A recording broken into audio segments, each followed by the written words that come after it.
அருட்பெருஞ்சோதி அருட்பெருஞ்சோதி தனிப்பெரும் கருணை அருட்பெருஞ்சோதி. எல்லா உயிர்களும் இன்புற்று வாழ்க, பல்லல் மலரடி வாழ்க வாழ்க, கொல்லா விரதம் குவளையெல்லாம் ஓங்குக, நல்லோர் நினைத்த நலம் பெறுக, நன்றி நினைத்த எல்லோரும் வாழ்க இசைந்து. உலக மக்களே, அறிவார்ந்த அன்பர்களே, ஆண்மநேய ஒருமைப்பாடுடைய அன்பர்களே, வல்லப்பமான கல்லிய திருவுட்பாவிலிருந்து வல்லப்பமானவர்கள் இந்த பூலோகத்திற்கு அருட்பெருஞ்சோதி ஆண்டவரால் ஒரு தாயின் வழியாக வருவிக்க உற்று 16 ஆண்டுகள் வரையிலும் சென்னையிலே அவர் தோன்றிய துணையாக இருந்த காலகட்டங்களில் வல்லப்பமானுடைய நிலை என்ன என்பதை 1ஆம் திருமுறை 2ஆம் திருமுறை பாடலின் மூலமாக நாம் பார்த்து கொண்டிருக்கிறோம். அருட்பெருஞ்சாண்டவர் தன் மகனை ஏன் இந்த பூலோகத்திற்கு வருவிக்க செய்தார் என்ற விளக்கங்களையும் நாம் ஏற்கனவே பார்த்திருக்கிறோம். அதை ஒரு முன்னுரையாக சொல்ல நான் கடமைப்பட்டிருக்கிறேன். இந்த பிரபஞ்சம் தோன்றிய காலத்திலிருந்தே 4 யுகங்களிலுமே கிரேத யுகம், திரேத யுகம், துவார யுகம், கலியுகம், இந்த 4 யுகங்களிலுமே சமயங்களும் மார்க்கங்களும் மதங்களும் தோன்றி அவர்களுடைய கருத்துக்கு ஏற்றபடி அந்தந்த சமயங்களையும் மார்க்கங்களையும் சார்ந்த தலைவர்களை உருவகப்படுத்தி அதற்கு ஏற்றபடி ஆலயங்களை அமைத்து வழிபாட்டு முறைகளை அமைத்து மக்களை வழிபட செய்து விட்டார்கள். யுகங்கள் முடிந்தவுடனே அந்தந்த யுகங்களில் தோன்றிய சமயங்களும் மார்க்கங்களும் மதங்களும் அழிந்துவிடும். யுகங்கள் அழியும் போது அந்த யுகத்திலே தோன்றிய சமயங்களும் மதங்களும் அழிந்துவிடும். இந்த உண்மைகளை, இந்த பிரபஞ்சத்தின் உண்மைகளை மக்களிடம் எடுத்து கூறியது யாருமே இல்லை என்பதை நாம் ஏற்கனவே பார்த்திருக்கிறோம். இதை மக்களிடம் தெரிவிக்க வேண்டும். அழிந்து போன சமயங்களையும் மதங்களையும் மார்க்கங்களையும் வைத்துக்கொண்டு இந்த மக்கள் வேற்றுமை நினைவுகளுடன் முரண்பாடுகளுடன் ஒருவருக்கொருவர் சண்டையிட்டு கொண்டும் நீங்கள் பெரியவரா நாங்கள் பெரியவரா என்ற நிலையில் இருந்து கொண்டு துன்பங்களையும் துயரங்களையும் சுமந்து கொண்டு உண்மையான இறைவன் யார் என்று தெரியாமல் வாழ்ந்து கொண்டிருக்கிறார்கள், வாழ்ந்து கொண்டிருக்கிறார்கள், இன்னும் வாழ்ந்து கொண்டிருப்பார்கள். இந்த நிலையை மாற்ற வேண்டும் என்பதற்காகத்தான் அருட்பெருஞ்சோதி ஆண்டவர் தன் அருளால் ஒரு ஆண்மகனை பெற்றெடுத்து செல்வப்பிள்ளை என்று பெயரிட்டு வளர்த்து கொண்டிருந்த காலகட்டங்களில் 51 ஆண்டுகள் கழித்து இந்த பிரபஞ்சத்தை இயக்க வைக்க வேண்டுமே என்று சொல்லிதான் தன் மகனை இந்த பூலோகத்திற்கு அனுப்பி உலக மக்களிடம் உலாவ விட்டு கொண்டிருக்கிறார் அருட்பெருஞ்சோதி ஆண்டவர். 1/1/1823 ஆண்டு தொடங்கிய திருவிளையாடல் 30/1/1874 51 ஆண்டுகள் அருட்பெருஞ்சோதி ஆண்டவருடைய திருவிளையாடல் இந்த பூலோகத்தில் நடந்து கொண்டிருக்கிறது. தனது மகனை 5/10/1823 ஆண்டு மருதூர் என்ற கிராமத்திலே ராமையா பிள்ளை சின்னையமையர் என்ற இல்லற வாழ்க்கையில் இறைவன் தன்னுடைய மகனை இங்கே வருவிக்க செய்தார். மகன் வருவிக்கோற்ற பிறகு சென்னையிலே குழந்தை இறைவன் நமது பிள்ளை பெருமானவர்கள் இருந்த காலகட்டங்களில், அதாவது 1824 ஆண்டிலிருந்து 1840 ஆண்டுகள் வரை இந்த 16 ஆண்டுகளில் அவருடைய நிலை என்ன என்பதை நாம் பார்த்து கொண்டிருக்கிறோம். சமயங்கள் சூழ்ந்திருந்த காலகட்டங்களில் இவரும் சைவ குலத்தில் இருந்து வருவிக்க உற்றதனால் சைவ சமயத்தின் தலைவனாகிய சிவபெருமானை வழிபட்டு கொண்டு நமச்சிவாயா, சிவாயனமா, ஓம் சிவாயா என்ற பெயர்களை சொல்லிக்கொண்டு உத்திராட்ச மாலையை போட்டுக்கொண்டு சைவத்தின் அடையாளமாகிய திருநூரை பூசிக்கொண்டு அந்த நிலையில் நமது பிள்ளை பெருமானவர்கள் இருந்து கொண்டிருக்கிறார்கள். நமது பிள்ளை பெருமானவர்கள் 8 ஆண்டுகள் வரையிலும் வருவிக்க உற்று 8 ஆண்டுகள் வரையிலும் அவர் யார் என்ற நிலை அவருக்கே தெரியாது. பள்ளியில் சேர்த்தால் கூட அவரால் படிக்க முடியவில்லை. காரணம், இறைவனுடைய திருவிளையாடல் நடந்து கொண்டிருக்கிறது. தனது மகன் இந்த உலகியலிலே இந்த உலக படிப்பை, இந்த சந்தை படிப்பை எந்த ஆசிரியரிடம் தன் மகன் கற்றுக்கொள்ளக்கூடாது. அதே நேரத்தில் தனது மகன் யாரையும் குருவாக ஏற்றுக்கொள்ளக்கூடாது. தனது மகன் காவி உடையை அணியக்கூடாது. இந்த நிலையில் இருந்து கொண்டு, ஏன்னா காவி உடை என்பது சைவ சமயத்தை சார்ந்தது. சிவ அடியார்களெல்லாம் காவி உடை அணிந்து கொண்டு, தாடி வைத்து கொண்டு, உத்திராட்ச மாலை போட்டுக்கொண்டு, உடம்பெல்லாம் திருநீர் பூசிக்கொண்டு இப்படியெல்லாம் ஒரு நிலையில் இருப்பார்கள் என்றால் அது அவர்களுக்கு உரிய அடையாளம். அதே போல வைஷ்ணவ சமயத்தின் ஆழ்வார்கள், வைஷ்ணவ சமயத்தின் தொண்டர்கள் அவர்களுக்கென்று ஒரு நிலை உண்டு. அது அவர்களுடைய அடையாளம். நாமம் பூசி நாமம் இட்டுக் கொள்வது, ஒற்ற நாமம், பட்ட நாமம், கொண்டி நாமம், இப்படி பல நாமங்கள் உண்டு. இது அவர்களுடைய அடையாளம். ஆக இந்த நிலையில் இருக்கும்போது தனது மகனை 9வது ஆண்டில், அதாவது ஆண்டாறு 3 ஆண்டிலே ஆட்கொண்ட அருள்கடலே என்று கூறுவார். இறைவன் தன்னை ஆட்கொண்டது 9வது ஆண்டு. இந்த பூலோகத்திற்கு வருவிக்க விட்டு 9வது ஆண்டுகள் நிறைவடைகின்ற நிலையில் அருட்பெருஞ்சோதி ஆண்டவர் தன் மகன் முன் தோன்றி, மகனே, நீ என்னால் வருவிக்க உற்றவன், நீ என் மகன், என் குலத்தின் மகன், மூத்த மகன் நீ, எனக்கு ஒரே மகன் நீதான். ஏன் உன்னை வருவிக்க செய்தேன் என்றால், சில காரண காரியங்கள் உன்னால் நடக்க வேண்டியது இருக்கிறது. அதை உனக்கு முன்பருவம் பின்பருவம் காட்டி அருள் செய்வேன் என்று கூறி மறைந்து விடுகிறார். அதன் பிறகு நமது பிள்ளை பெருமானவர்களுக்கு இறைவனுடைய மகன் என்று தெரியும், இறைவனால் வருவிக்க உற்றவன் என்ற நிலை அவருக்கு தெரியும். 9வது ஆண்டிலிருந்து 12 ஆண்டுகளுக்குள் 1ஆம் திருமுறை உருவாகிறது. இறைவன் தன் மகனுக்கு ஞானத்தை கொடுத்துவிட்டு மறைந்து விடுகிறார். அதன் பிறகு இறைவனை பற்றி பாடக்கூடிய ஆற்றலை பெற்றுக்கொள்ளுகிறார். அந்த வகையிலே உருவானது 1ஆம் திருமுறை. அதிலே பதிகம் 4 சிவனேச வெண்பா என்ற பதிகத்திலிருந்து இறைவனுடைய பாடல்களை நாம் பார்த்து கொண்டிருக்கிறோம். மொத்தம் 100 பாடல்கள் உடையது. இன்று 36வது பாடலை பார்க்க போகிறோம். இதுவரை 35 பாடல்களுடைய விளக்கங்களை நாம் பார்த்திருக்கிறோம்.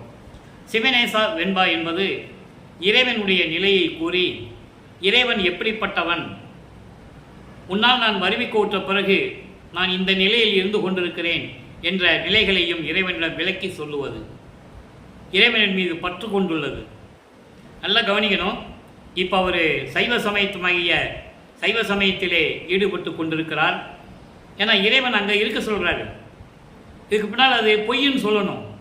அப்போ திடீர்னு பொய்ன்னு சொல்ல முடியாது. அதில் இருந்து அனுபவித்து அதுக்கு பிறகு பொய்ன்னு சொல்லணும்.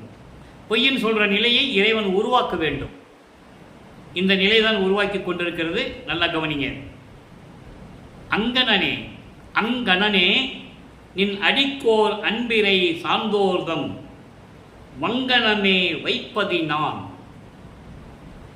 வைத்தேனேல் அங்கணத்தில் நீர் போல் எனது நிலை கெடுக நின் பழி சொற்றால் போல் ஒளிக தளர்ந்து. பாடல் கடினமாக இருக்கும். ஆனால் இறைவன் கொடுத்த விளக்கம் மிகவும் எளிமையானது. அதாவது, அழகிய கண்களுடைய இறைவனை, 3வது கண்ணாகிய நெற்றிக்கண் உடைய இறைவனை, உன்னுடைய திருவடிகளின் மீது அன்பு இல்லாதவர்களின் கூட்டத்தினரோடு நான் நட்பு வைக்க மாட்டேன். அதாவது, உன்மேல் அன்பு இல்லாமல் உன்னை வணங்காதவர்களுடைய அந்த கூட்டம் இருக்கிறதே, அதில் போய் நான் சேர மாட்டேன். அப்படி நான் சேர்ந்து விட்டால், ஒருவேளை என் மனம் மாறி அப்படி நான் சேர்ந்து விட்டால், துர்மாற்றம் கொண்ட சாக்கடை நீர் போல என் நிலை இருக்கட்டும். துர்நாற்றம் பிடித்த சாக்கடை போல என்னுடைய நிலை தொடரட்டும். அதோடு மட்டுமல்ல, உன்னுடைய சாபத்தினால் எனது நிலை அழிந்து போகட்டும். இறைவனிடம் சொல்லுகிறார். எப்படி? உன்னால் வறுமை கூற்ற பிறகு இந்த பூலோகத்திலே நான் படுகின்ற துன்பங்கள், துயரங்கள், இழிவுகள், பழிச்சொற்கள், ஏன்னா பள்ளிக்கூடத்தில் சேர்க்குறாங்க, படிக்க முடியாதுன்னு வந்துட்டார் இல்லையா? அது அவங்களுக்கு தெரியாது. உலகியலிலே இருக்கின்றவர்களுக்கு ஏன் இந்த நிலை நம்ம பையனுக்கு ஏற்பட்டது என்று அவங்களுக்கு தெரியாது. அப்போ அவர் மேலே பழி வரும். கடினமான சொற்கள் சொல்லி திட்டுவார்கள். பள்ளிக்கூடத்தில் போய் சேர்த்தா படிக்க முடியாமல் வந்துட்டியேடா அப்படின்லாம் திட்டுவாங்க. உலகியலில் நடக்கிற சகஜம் தானே. இந்த பழி சொற்களை எல்லாம் நான் ஏற்றுக்கொண்டிருக்கிறேன். பழி சொற்களை சுமந்து கொண்டு துன்பங்களையும் துயரங்களையும் நான் அனுபவித்துக் கொண்டிருக்கிறேன். எப்படி இருந்தாலும் சரி, அழகிய நெற்றிக்கண்ணுடைய என் இறைவனே, உன்னுடைய திருவடிகளின் மீது பற்று இல்லாதவர்களுடைய கூட்டத்தில் நான் சேர மாட்டேன். நீ என்னதான் திருவடியாளர் செய்து எனக்கு துன்பங்களை கொடுத்தாலும் சரி, உன்னை விட்டு நான் செல்ல மாட்டேன். அப்படி நான் சென்று விட்டால், ஒரு நிலை அந்த நிலை எனக்கு ஏற்பட்டு விட்டால் என்னுடைய நிலை எப்படி இருக்கும்? துர்நாற்றம் கொண்ட சாக்கடை நீர் போல எனது நிலை இருக்கட்டும். உன்னுடைய சாபத்தினால் என்னுடைய நிலை அழிந்தாலும் சரி, அழிந்து போகட்டும். எனவே உன் மீது பற்று கொண்ட காரணத்தினால், உன் மீது பற்று கொண்ட அடியார்களின் கூட்டத்தில் நான் சேராவிட்டால் உன் சாபம் என்னை வந்து சேரட்டும் என்ற நிலையில் இந்த பாடலை நமக்கு அருளியிருக்கிறார்கள். ஆக இறைவன் மீது பற்று கொண்டதனால் இறைவனுடைய நிலையையும் தன்னுடைய நிலையையும் இறைவனிடம் கூறுகிறார். இது 9வது ஆண்டிலிருந்து 12 ஆண்டுகளுக்குள் நடந்து கொண்டிருக்கிறது. இது 9வது வயதிலிருந்து 12 வயசுக்குள்ள அப்படின்னு சொல்லலாம்.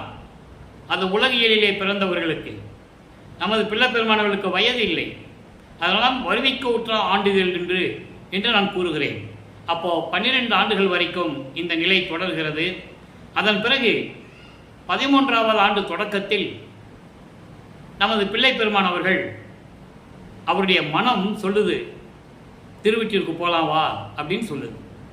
அவர் மனம் சொல்லுகிறது என்று சொல்வதை விட இறைவனுடைய திருவிளையாடல் நடக்குதுங்க. மனசு தூண்டி விடுறாரு. அருப்பஞ்சாண்டவர் தான் தூண்டி விடுறாருன்னு அவருக்கு அப்போ தெரியாது. நல்லா புரிஞ்சுக்கணும். நீங்கள் ஏதோ சைவ குலத்தில் பிறந்துட்டோம், இறைவன் யாருன்னு தெரிஞ்சு போச்சு, அவருடைய பிள்ளைன்னு எனக்கு சொல்லிட்டு போயிட்டாரு, வெளியே சொல்ல முடியாது, சரி அவர் நேராக பார்ப்போமே அப்படின்னு சொல்லி முதலாக அவர்கள் குடியிருந்த பகுதியில் இருந்து சென்னையிலே பேசன் பிரித்து தாண்டி போனீங்கன்னா ஏழுகிணர் பகுதின்னு இருக்கும். அங்கே வீராசாமி தெருன்னு ஒரு தெரு இருக்குது. இப்போ அதுக்கு இடத்துக்கு பேர் வள்ளலார் நகர். அந்த கிரவுன் தியேட்ரு, கிருஷ்ணா தியேட்டர் அந்த பக்கத்துலலாம் நான் சென்னையில் இருந்திருக்கேன். அப்போ எனக்கு தெரியாது. இப்போ திருவருப்பா பற்றி தெரிஞ்ச பிறகு அந்த இடம் எனக்கு ஞாபகம் வருது. அதுக்கு பேர் வள்ளலார் நகர்னு பேர். அந்த இடத்திலிருந்து நமது குழந்தை இறைவன், நமது பிள்ளை பெருமான் அவர்கள் கால் வலிக்க திருவெற்றியூர் நடந்து செல்லுகிறார். அப்போ அவர் நடந்து தான் போகணும். அவருக்கு பறக்கிற சக்தியோ, கண்டங்களை விட்டு அண்டங்களை விட்டு போகிற சக்தியோ, தன் உருவத்தை மறைக்கக்கூடிய சக்தி அப்போ அவருக்கு கிடையாது. அது எப்போ வருது என்றதை நம்ம ஏற்கனவே பாடல் மூலமாக நம்ம பார்த்துக்கிட்டு இருக்கோம். அப்போ அந்த நிலை தொடர்ந்து கொண்டிருக்கும் போது இவர் திருவெற்றியூர் செல்லுகிறார்.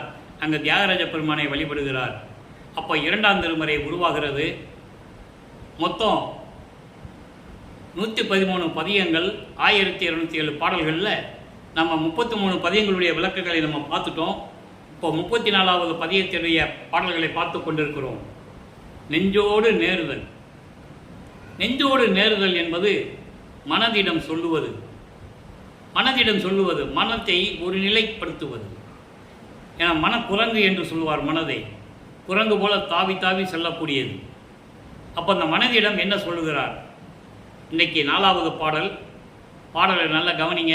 அற்புதமான ஒரு இடம் இது. அழிந்த வாழ்க்கையில் அவலம் இங்கு அனைத்தும் ஐயமின்றி நீ அறிந்தனை நெஞ்சே. மனதிடம் சொல்லுகிறார். சைவ நிலையில் இருக்கும்போது 13வது ஆண்டில் மனதிடம் எப்படி சொல்லுகிறார்? அதே பிள்ளை பெருமானவர்கள் தன் தந்தையிடம் அருப்பெருஞ்சோதி ஆண்டவரம் சுத்த சாம்ராஜ்யத்தை பெற்ற பிறகு அவருடைய நிலை என்பதை நம்ம பார்த்துட்டு இருக்கோம். இப்போ அழிந்த வாழ்க்கையின் அவலம் இங்கு அனைத்தும் ஐயமின்றி நீ அறிந்தனை நெஞ்சே. கலிந்த எச்சிலை விளைந்திடுவார் போல் கலந்து மீட்டு நீ கலங்குகின்றனையே. மொழிந்த முன்னையோர் பெரும் சிவகதிக்கே முன்னுறாவகை எண்ணுறும் உன்னால் இழிந்த நாயினும் கடையனாய் நின்றேன் என் செய்வேன் உன்னை ஏன் அடுத்தேனே. இது பாடல். மனதிடம் சொல்லுகிறார். அதாவது அழிந்த வாழ்க்கையில் அவலம் இங்கு அனைத்தும், அழியக்கூடிய இந்த உலக வாழ்க்கையில் நல்லா கவனிக்கணும். அழியக்கூடிய எல்லாருமே இந்த வாழ்க்கை நமக்கு நிரந்தரம் நினச்சிக்கிட்டு இருக்கோம். எந்த நேரத்தில் எப்படி நிகழ்கிறதுன்னு யாருக்கும் தெரியாது இல்லையா? அது ஒரு சுழற்சி, சுற்றிக்கிட்டே இருக்கும். எளிமையாக வாழ்ந்தவங்க கோடீஸ்வரன் ஆவாங்க, கோடீஸ்வரன் வந்தவங்க எளிய நிலைக்கு போயிடுவாங்க. இப்படி நிலைகளெல்லாம் உருவாக்கி கொண்டிருக்கிறது உலக வாழ்க்கையிலே. அப்படி இந்த அழியக்கூடிய உலக வாழ்க்கையிலே கொடுமைகள் அனைத்தும் சந்தேகமில்லாமல் நீ அறிந்தவன் என் நெஞ்சே, என் மனமே, எல்லாமே உனக்கு தெரியும்.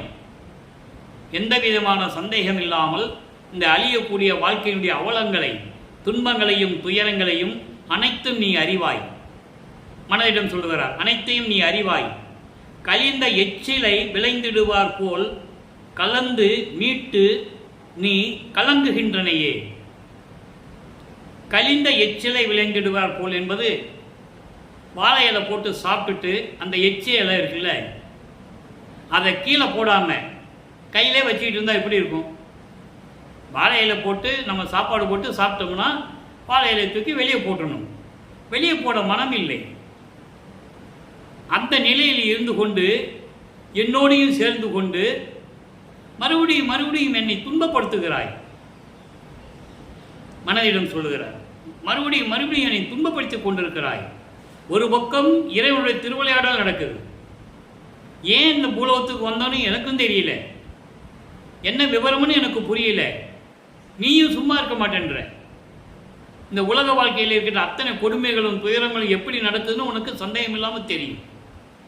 அப்படி இருக்கும்போது என்னை தெளிவுபடுத்தாமல் மீண்டும் மீண்டும் என்னோட இருந்துக்கிட்டு என்னை எப்படி ஏன் இவ்வளவு இம்சப்படுத்துகிற, துன்பப்படுத்துகிற? ஒரு வாழையில போட்டு சாப்பிட்டோம்னா எச்சியலை கிடைச்சது தூக்கி எரிஞ்சிடணும். எரியாமல் கையில் வச்சிட்டு இருக்கிற ஒரு நிலை போல என்னை மறுபடியும் மறுபடியும் மறுபடியும் நீ என்னை துன்பப்படுத்திக் கொண்டுகிறாய், இம்சப்படுத்துகிறாய். மொழிந்த முன்னையோர் பெரும் சிவகதிக்கே 300 என்றூரும் உன்னால். உன்னால் என்ன பண்ண முடியும்? அதாவது முன்னோர்கள் சொல்லிய சிவகதி, சிவகதினா சிவனிடம் சரணாகதி அடைவது, அவனுடைய அடைக்கலத்தை தேரக்கூடிய அந்த பெறக்கூடிய அந்த வழியை முயற்சி செய்யாத வகையில் உன்னால் என்ன செய்ய முடியும்? மனமே, உன்னால் என்ன செய்ய முடியும்? முன்னோர்கள் சொல்லிய வழிகாட்டுதலின்படி, முன்னோர்கள் சொல்ல அந்த வழியில் நாம் எப்படி இறைவனுடைய திருவடியை அடைவது, இறைவனிடம் எப்படி அடைக்கலத்தை தேடுவது என்ற முறையில் அந்த வழியில் முயற்சி செய்யாமல் உன்னால் எதுவுமே செய்ய முடியாது. நீயும் குழப்பிக் கொண்டிருக்கிறாய், என்னையும் குழப்பி துன்பப்படுத்தி கொண்டிருக்கிறாய். எவ்வளோ அருமையாக சொல்கிறார் பாருங்க. இப்படி இறைவன் இந்த பாடலை நமக்கு அருளும்போது இறைவனுக்கு 13 ஆண்டுகள், இந்த பூலோகத்துக்கு வருவிக்கொற்று 13 ஆண்டுகள் எவ்வளவு ஞானத்தை பெற்றார் என்பதை நீங்கள் புரிந்து கொள்ள வேண்டும். மக்களிடம் யாரும் சொல்லவில்லை. திருவருட்பா பாடல்களை எடுத்து சொல்லி உலக மக்களிடம் சொல்லி இருந்தால் வல்லற்பமானவர்கள் வருவிக்க உற்று 203 ஆண்டுகள் முடிந்த நிலையிலும் கூட வல்லற்பமானை பற்றி இன்றும் யாருக்கும் தெரியவில்லை. எல்லா நிலையை கூறினார்கள். சமய புறவர்கள் எப்படியெல்லாம் ஆற்றலை பெற்றுக்கொண்டார்கள் என்ற நிலைகளை எல்லாம் கூறினார்கள். பிரபஞ்சத்தில் ஏற்பட்ட அத்தனை புராணங்களில் ஏற்பட்ட திருவிளையாடல்களையும் கூறினார்கள். நமது பிள்ளை பெருமானவர்கள் இறைவன் மகனாக இந்த பூலோகத்திற்கு ஒரு தாயின் வழியாக வருவிக்க உற்று, ஏன் வருவிக்க உற்று என்று கூறுகிறேன் என்றால், இறைவனுடைய மகன், அவருக்கு பிறப்பு இறப்பு இல்லை, அழிவு இல்லை. இறைவன் ஏதோ ஒரு காரியத்திற்காக தனது மகனை தன் மகன் மூலம் செயல்படுத்த வேண்டும் என்பதற்காக வருவிக்க உற்றவர். மற்றவங்களாம் பிறந்தவர்களுக்கு பிறப்பு இறப்பு உண்டு. ஆக அப்படியெல்லாம் வந்து மனமே என்னை மீண்டும் மீண்டும் என்னை துன்பப்படுத்திக் கொண்டிருக்கிறாய். இழிந்த நாயினும் கடைய நாய் நின்றேன். உன்னால இந்த உலக வாழ்க்கையில் நான் எப்படி இருக்கேன்? ஒரு வெறி பிடித்த நாய் போல, நோய் வந்த சொறி கொண்ட நாய் போல நான் இழிந்த நிலையில் நின்று கொண்டிருக்கிறேன் உன்னால். எனவே மனமே தெளிவாக இரு. என் செய்வேன்? நான் என்ன செய்ய முடியும்? நான் என்ன செய்வேன்? உன்னை ஏன் அடுத்தேனே?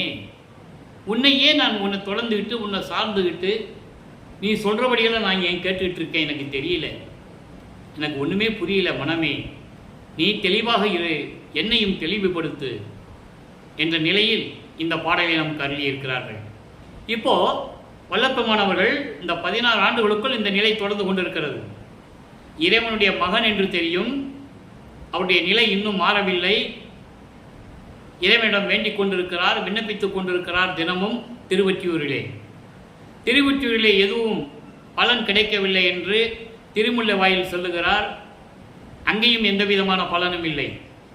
அதன் பிறகு திருவில்லித்தாயம் செல்லுகிறார், அங்கேயும் எந்த விதமான பலனும் கிடைக்கவில்லை. திருமுல்லை வாயிலில் கேட்பார், அதுக்குன்னு ஒரு பதிகமே இருக்குது, திருமுல்லை பதிகம் என்ற ஒரு பதிகமே இருக்குது. திருமுல்லையில் விண்ணப்பம் என்ற ஒரு பதிகமே இருக்குது. அந்த பாடலை பார்த்தோம். திருவில்லித்தாயத்திலே எப்படி இறைவனை வேண்டுகிறார் என்ற நிலையும் நாம் பார்த்தோம். எந்த விதமான பதிலும் இல்லை.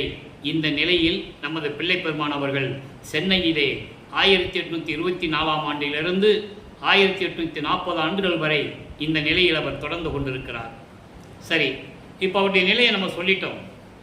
அதன் பிறகு சுத்த சன்மார்க்கத்தை பெற்ற பிறகு 33 ஆண்டுகள் சென்னையிலே இருந்து கொண்டு இந்த சமயங்களும் மார்க்கங்களும் மதங்களும் சொல்லப்பட்ட நெறிமுறைகளை பின்பற்றி கொண்டிருந்த காலகட்டங்களை எல்லாம் அருட்பெருஞ்சாண்டவர் தன் மகனை மீண்டும் ஆட்கொண்டு சுத்த சன்மார்க்கத்தை கொடுத்த பிறகு வல்லப்பம்மனுடைய நிலை எப்படி இருந்தது, அவருடைய நிலை என்ன என்பதை 2ஆம் திருமுறையில் நெஞ்சோடு நேர்தல் என்ற பதியத்தினுடைய பாடலோடு 6ஆம் திருமுறையில் பாடலோடு ஒப்பிட்டு பார்க்க போகிறோம். இங்கே நெஞ்சோடு கிளத்தல் ரெண்டு ஒன்று தான். அங்கே நெஞ்சோடு நேருதல், இங்கே நெஞ்சோடு கிளத்தல். இங்கே மனதிடம் எப்படி சொல்லுகிறார் நல்லா புரிஞ்சுக்கணும்.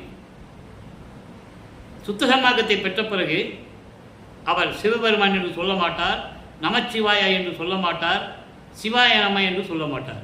ஒரே இறைவன் அருட்பெருஞ்சோதி ஆண்டவர் சுத்த சன்மார்க்கத்தின் தலைவன் என்று கூறுவார். சிவபெருமான் சைவ சமயத்தின் தலைவன். ஒவ்வொரு சமயத்துக்கும் தலைவன் உண்டு. வைஷ்ணவ சமயத்தின் தலைவன் திருமாலும், கௌபாலம் சமயத்தின் தலைவன் முருகன். அவங்களாம் தத்துவத்தின் அடிப்படையில் இறைவனால் உருவாக்கப்பட்டவர்கள். விநாயகன் காணாபத்திய சமயத்தினுடைய தலைவன். இப்படி ஒவ்வொரு சமயங்களுக்கும் தலைவன் உண்டு. அவருடைய நிலைகள் எல்லாம் தத்துவங்களின் அடிப்படையில் ஏற்பட்டது என்பதை வல்லப்பம்மனவர்கள் தெளிவாக கூறியிருக்கிறார்கள். அவரே முருகனை பற்றி பாடியவர் தான், இல்லை என்று சொல்ல முடியாது. ஏன் பாடினார் என்பதை பின்னாளில் கூறுகிறார். தெரியாமல் பாடிவிட்டேன், அப்போ எனக்கு சொற்ப அறிவாக இருந்தது, நான் தத்துவங்களுடைய தலைவர்களையெல்லாம் நான் பாடிவிட்டேன் என்று கூறுவார். அதனால்தான் கூறுவார் தன் தந்தையிடம், என் மானமெல்லாம் போய்விட்டது என்று கூறுவார். ஞானசேகரன் சொல்லுவார், மானம் போன வழியெல்லாம் விடுத்தேன் என்று கூறுவார். தன் தந்தையிடமே கூறுவார் அருட்பெருஞ்சாண்டவர், முன்னாலே எனக்கு மானமே போச்சுன்றார். முதல்ல இப்படி இருக்க சொன்ன நான் இருந்தேன், அப்புறம் அதெல்லாம் வேண்டாம் மகனே, இதெல்லாம் பொய்ன்னு சொல்லிடு அப்படின்னு சொல்லிட்டேன். எவனை ஏற்றுக்க மாட்டேன்றான், என்னை பைத்தியக்காரன் சொல்கிறான், என்னை கேலி பண்ணுறான், கிண்டல் பண்ணுறான், என் மானம் எப்படியெல்லாம் போச்சா தெரியுமா உன்னால அப்படின்னு சொல்லுவார் அருட்பெருஞ்சாண்டவருக்கு. இப்போ சுத்த சன்மார்க்கத்தை வாங்கின பிறகு அவருடைய நிலை என்ன, இந்த மனதிடம் எப்படி சொல்லுகிறார்? மனதிடம் சொல்லுவது போல அந்த விளக்கங்களை உலக மக்கள் புரிந்து கொள்ள வேண்டும். உலக மக்களுக்கு சொல்லுவது போல சொல்லுவார். நல்ல கவனிங்க. எல்லாம் செய்யவல்ல தனிப்பெரும் தலைமை சித்தன், எல்லாம் செய்யவல்ல தனிப்பெரும் தலைமை சித்தன் என மறை ஆகமம் புகழும் என் இறைவன் மகிழ்ந்தே. என் இறைவன் 8 வரி, முதல் 2 வரியா விளக்கம் பார்ப்போம். அதாவது வேதங்களும் ரிக் வேதம், யசுர் வேதம், சாம வேதம், அதர்வண வேதம், இந்த 4 வேதங்களும் ஆகமங்கள் என்பது 28 பிரிவுகளாக கொண்ட சைவ சமயத்தினுடைய நூல்கள், சிவநெறியை கொண்ட நூல்கள். இந்த வேதங்களும் ஆகமங்களும் எப்படிப்பட்ட இறைவன் என்று சொல்லுகிறதாம்? எல்லாம் உள்ள தனி தலைமை படைத்த இறைவன் என்று சொல்லுகின்ற இந்த வேதங்களும் ஆகமங்களும் இப்படி சொல்லுகின்ற இறைவன் என் இறைவன் அருட்பெருஞ்சோதி ஆண்டவர் மகிழ்ந்து, அவர் மிகவும் மகிழ்ந்து சந்தோஷப்பட்டு நல்லார்கள் வியக்க, நல்லார்கள் வியக்க எனக்கு இசைத்தபடி இங்கே நான் உனக்கு மொழிகின்றேன் நன்று அறிவாய் மனனே. என் இறைவன் எப்படிப்பட்ட இறைவன்? வேதங்களும் ஆகமங்களும் சொல்லுகின்ற தனிப்பெரும் தலைமை இவர்தான் என்று சொல்கின்ற, எல்லாம் செய்யவல்ல இறைவன் அருட்பெருஞ்சோதி ஆண்டவர்தான் என்று சொல்லுகின்ற அப்படிப்பட்ட என்னுடைய இறைவன் மகிழ்ந்து நல்லோர்கள் வியக்க. நல்லோர்கள் வியக்க என்பது ஏன் நல்லவர்கள் என்று சொல்லுகிறார்? அதை நீங்க புரிஞ்சுக்கணும். நல்லவர்கள் என்பது சுத்த சன்மார்க்கத்தை சேர்ந்தவர்கள், சம்சாரிகள் குடும்பத்தில் கூட இருப்பாங்க. சுத்த சன்மார்க்கத்தை சேர்ந்தவர்கள் குடும்பத்திலையும் இருக்கிறாங்க. உலகில் இருக்கின்ற சம்சாரிகள் என்னை போன்ற சாதகர்கள், சாதுக்கள் இவர்களெல்லாம் வியக்கும்படி கொலையும் புலையும் தவிர்த்தவர்கள், ஜீவகாருண்ய ஒழுக்கத்தில் இருக்கின்றவர்கள், இவர்கள்தான் நல்லவர்கள். கர்ண ஒழுக்கம், இந்திரிய ஒழுக்கம், கர்ண ஒழுக்கம், ஜீவ ஒழுக்கம், ஆன்ம ஒழுக்கம் போன்ற ஒழுக்கங்களிலே பின்பற்றி கொண்டிருக்கின்றவர்கள், சுத்த சன்மார்க்கத்தை சேர்ந்த அன்பர்கள், சாதகர்கள், சம்சாரிகள், சாதுக்கள் இவர்களெல்லாம் வியக்கும்படி எனக்கு இசைத்தபடி இறைவன் எனக்கு சொல்லியபடி, இறைவன் எனக்கு என்ன சொன்னாரோ அதையே இந்த பூலோகத்தில் இப்போ நான் உனக்கு சொல்லுகின்றேன், நான் உனக்கு மொழிகின்றேன். நன்று அறிவாய் மனமே, நல்ல கேட்டுக்கோ மனமே, அப்படிப்பட்ட இறைவன் எனக்கு சொன்னதை, நல்லோர்கள் வியக்கும்படி எனக்கு சொன்னதை உனக்கு நான் சொல்லுகின்றேன் மனமே, நல்லா கேட்டுக்கோ அப்படின்னு சொல்றது போல யார்கிட்ட சொல்றாரு? உலக மக்களுக்கு சொல்றாரு. உலக மக்களே, வேதங்களும் ஆகம நூல்களும் எப்படி இறைவனை கூப்பிடுகின்றன என்றால், புகழ்ந்து போற்றி வணங்குகின்றன என்றால், எல்லாம் செய்யவல்ல இறைவன், தனிப்பெரும் தலைமை கொண்ட இறைவன், அப்படிப்பட்ட இறைவன், என் இறைவன் மகிழ்ந்து எல்லாரும் வியக்கும்படி அவர் சொல்லுகின்ற, அவர் சொல்லிய இந்த வார்த்தைகளை, உண்மைகளை, சத்திய அறிவிப்புகளை நான் நன்றாக சொல்லுகிறேன், கேட்டுக்கொள்ளுங்கள் மனமே என்று சொல்லுவது போல உலக மக்களுக்கு சொல்லுகிறார். அடுத்து பாருங்க, பல்லாரும் கழிப்படைய பகல் இரவும் தோன்றா பண்பில், அருமையான வரிங்க. பிரபஞ்சத்தின் உண்மைகளை தெளிவுபடுத்தக்கூடிய ஒரு வரி, விளக்கக்கூடிய ஒரு வரி.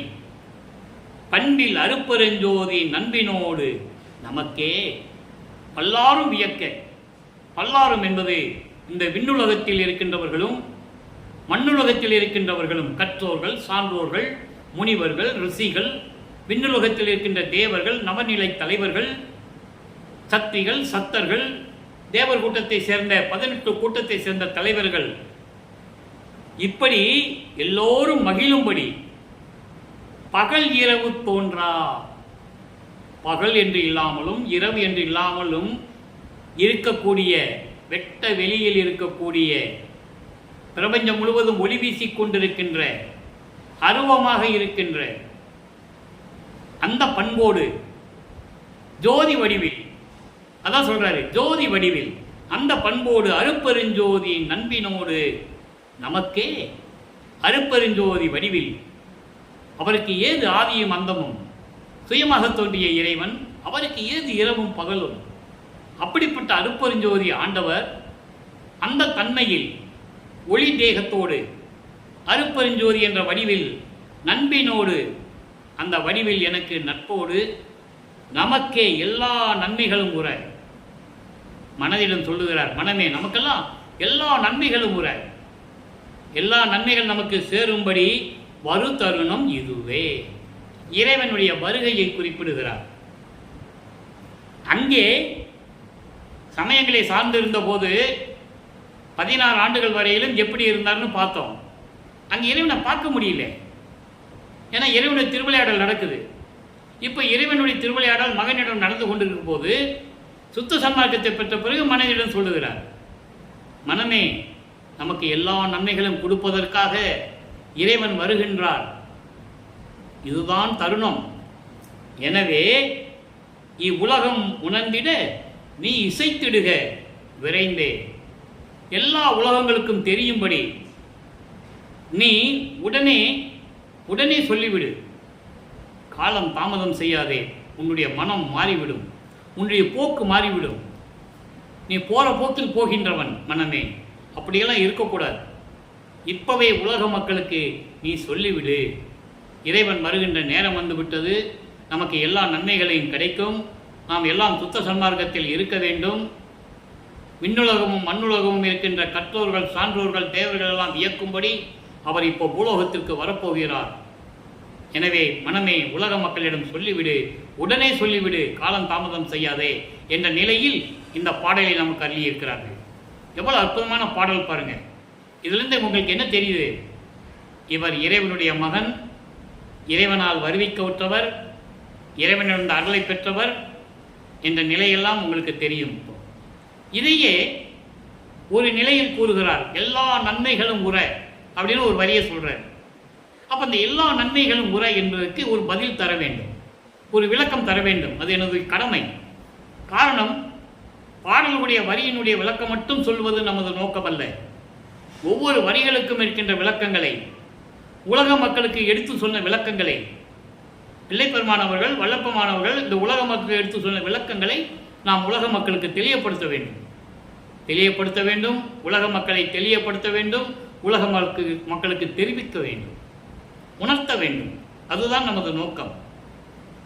95வது பதிகத்திலே தேரருள் வாய்மையை உரைத்தல், அங்க மனதிடம் சொன்னார்கள் இல்லையா, மனதிடம் சொல்லுவது போல உலக மக்களுக்கு சொல்றாரு. இங்க நேரடியாகவே உலக மக்களுக்கு சொல்றாரு. நான் இறைவனிடம் எப்படிப்பட்ட ஆற்றலை பெற்றுக்கொண்டேன், எப்படிப்பட்ட அருள்களை பெற்றுக்கொண்டேன் என்று உலக மக்களுக்கு தெளிவுபட நமக்கு அருளியிருக்கிறார்கள். அந்த விளக்கத்தை பார்க்க போகிறோம். ஆக்கள் ஒன்றோ தொழில் 5ஐயும் தந்து. அண்டர்லைன். வல்லப்பமான் யாரு? சும்மா முக்காடு போட்டு சாமியார் மாதிரி தெரிஞ்சாரா? அப்படிதான் நீ சொல்லிட்டு இருக்காங்க இல்லையா? அவர் இறைவன் என்பதை உலக மக்கள் யாருமே சொல்லலையே. அறிவாளி என்று சொன்னார்கள், பாடல் ஆசிரியர் என்று சொன்னார்கள், கதையாசிரியர் என்று சொன்னார்கள், சோறு போட சொன்னார் என்று சொன்னார்கள் இல்லையா? இது உண்மை, இல்லாததை ஒன்று நாம் கூறவில்லை. இப்படிதான் சொல்லிட்டு இருக்காங்க இதுவரைக்கும்.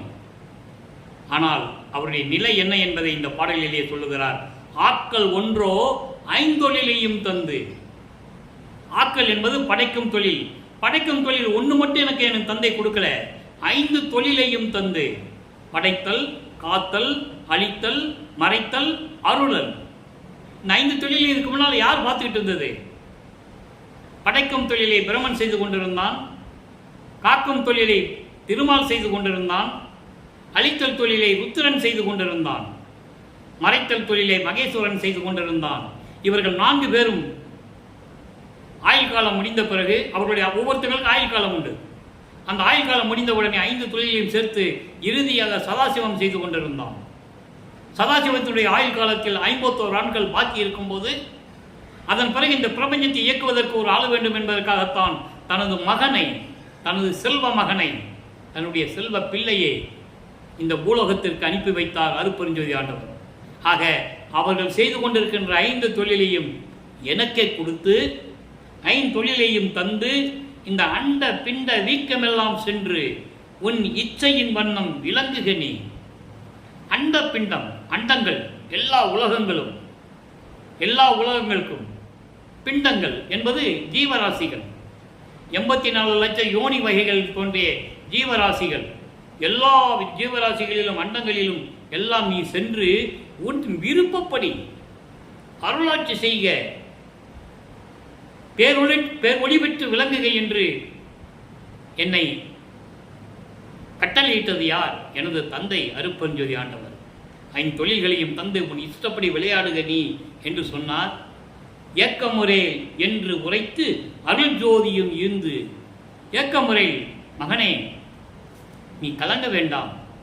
உன்னை 33 ஆண்டுகள் இந்த பூலோகத்திலே உன்னை உலாவ விட்டு, ஒரு தாயின் கருவறையிலே 10 மாதம் இருக்க செய்து, அதன் பிறகு இந்த பூலோகத்திலே 33 ஆண்டுகள் சென்னையிலே நீ சமயங்களிலெல்லாம் உன்னை ஈடுபட செய்து, உன்னை எப்படியெல்லாம் நான் துன்புறுத்தி விட்டேன் மகனே.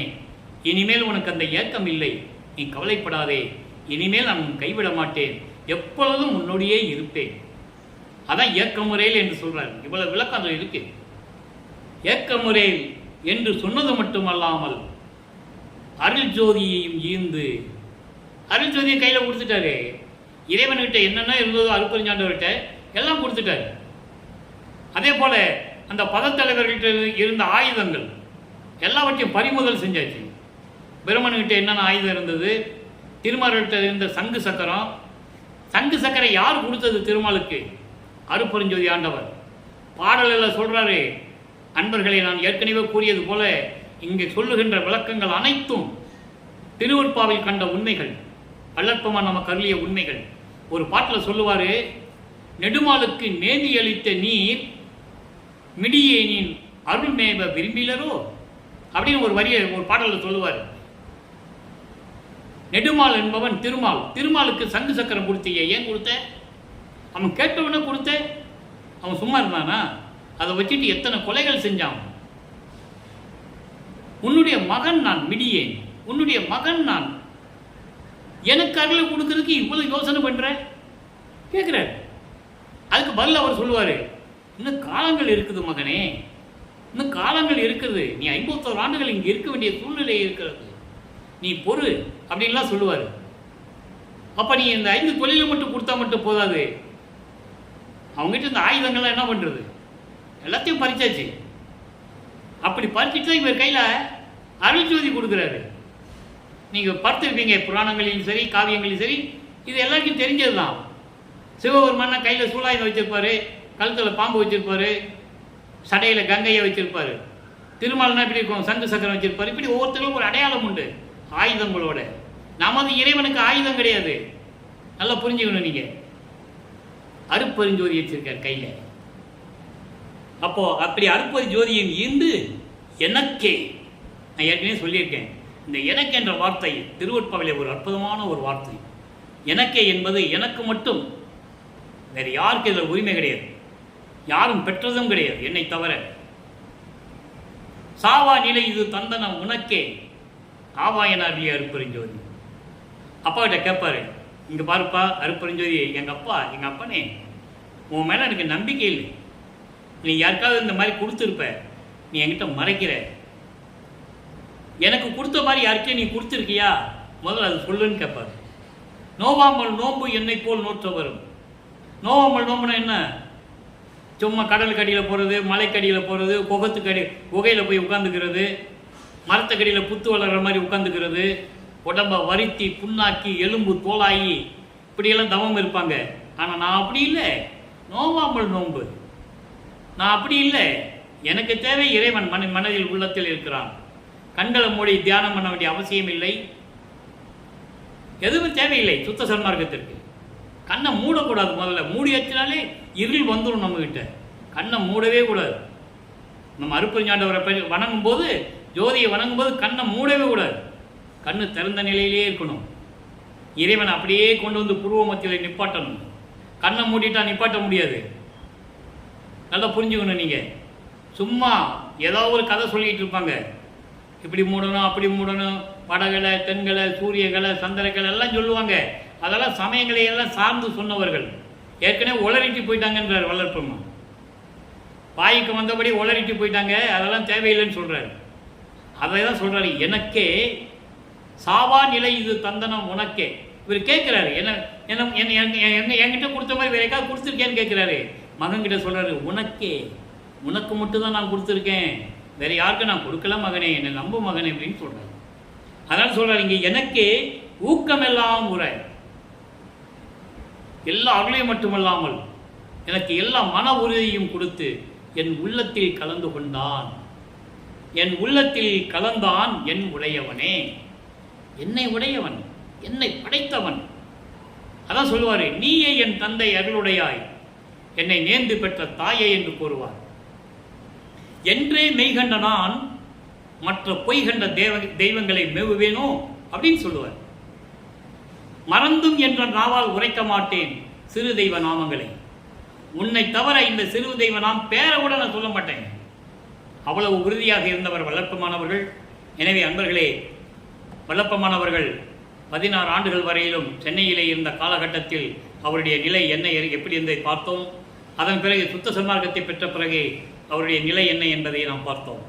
எனவே நீங்கள் உணர்ந்து கொண்டு, அருப்பெருஞ்சோதி ஆண்டவர்தான் உண்மையான கடவுள், அவருடைய மகன்தான் வல்லப்பெருமானவர்கள், வல்லப்பெருமானவர்கள் தான் இந்த பிரபஞ்சத்தை இயக்குகிறார், நம்மளையெல்லாம் படைத்தவன் வல்லப்பெருமானவர்கள் என்ற நிலையை உணர்ந்து கொண்டு, ஜோதி வடிவை இருக்கின்ற அருப்பெருஞ்சோதி ஆண்டவரை வணங்கி, அருப்பெருஞ்சோதி அருப்பெருஞ்சோதி தனிப்பெருங்கண்ணை அருப்பெருஞ்சோதி மகாமந்திரத்தை சொல்லி இறைவனுடைய அருளையும் செல்வங்களையெல்லாம் பெற்று இந்த வையகத்திலே நீங்கள் வாழ்வாங்க வாழ வேண்டும், மரணமில்லா பெருவாழ்வில் வாழ வேண்டும் என்று இறைவனுடைய தயவோடையும் கருணையோடையும் இந்த வள்ளலார் ஊழியன் வாழ்த்து விடைபெறுகிறேன்.